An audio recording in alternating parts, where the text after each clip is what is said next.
a variety of birth defects. And we were told at that time that we had the opportunity or the choice to make that if we wanted to, we could terminate him. And we said, absolutely not. We chose to give our child the gift of life and to see what would happen when he was born. And so when he was born at 36 weeks and 2 days, things did not look good. And for the next 10 days, he spent every day of his life at Cincinnati Children's, which happens to be where I work. So as I was going to work every day, I was also not going to work and seeing my baby, but I was going to the place where I worked and I was seeing my child there in the NICU.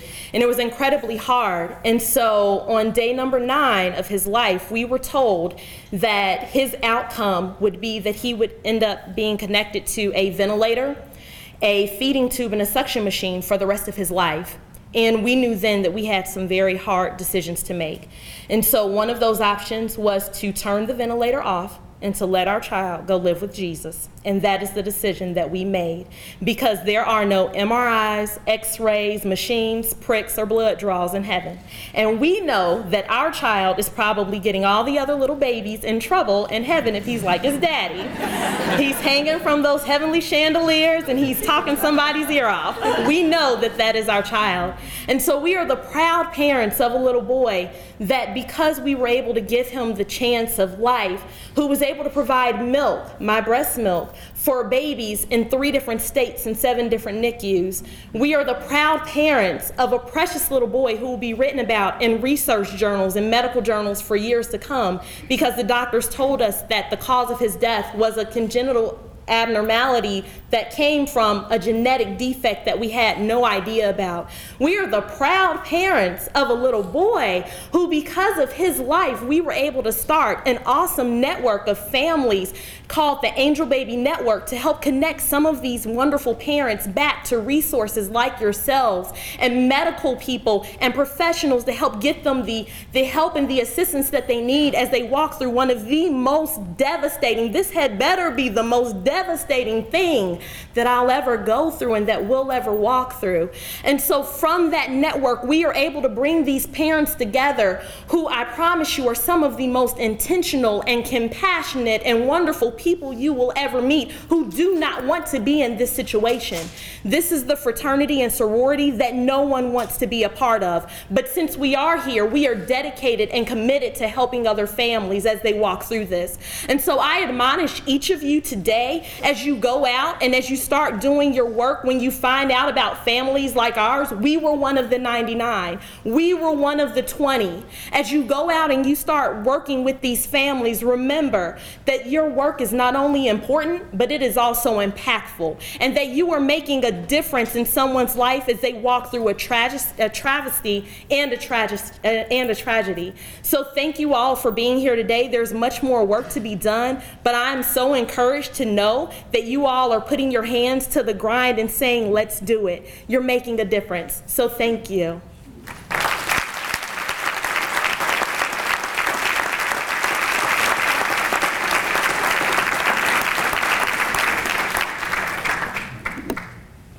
There isn't very often I hear that you hear from fathers. So I've been implored to come share with you today. But my child, since conception, was fighting a losing battle that he did not choose, that the lifestyle of his parents didn't cause it. It was a genetic defect. And my wife started the Angel Baby Network. And from when I hear, a lady came to me and we were talking, and she told me that there was another lady who experienced infant death 8 times. That's what I said. And so I have become a great proponent of genetic testing. A lot of genetic testing, if mothers can speak with their daughters and fathers can speak with their sons about these tests, and any abnormalities that they find, maybe the solution is something different, a different way to produce offspring. And I believe through genetic testing, I think it will lower even more the infant mortality rate. And so I'm here today just to express my advocacy of genetic testing. I believe that through you all's connections, through the doctors and everyone, I think you can stress the importance of this thing in driving down the infant mortality rate. Because if so, you might not lose a star football player like my child. Thank you.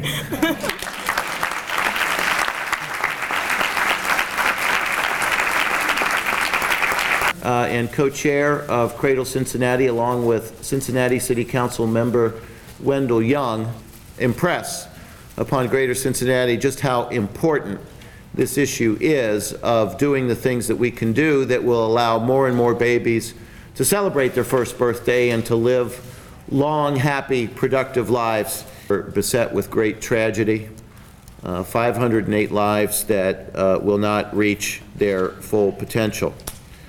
In fact, 22 fewer babies die each year now than, and very satisfied that their baby boy or baby girl is going millennium.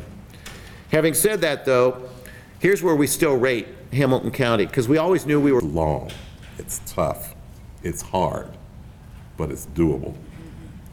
On the screen, you'll see a map of the babies we lost between 2011 and 2015. The darker the blue,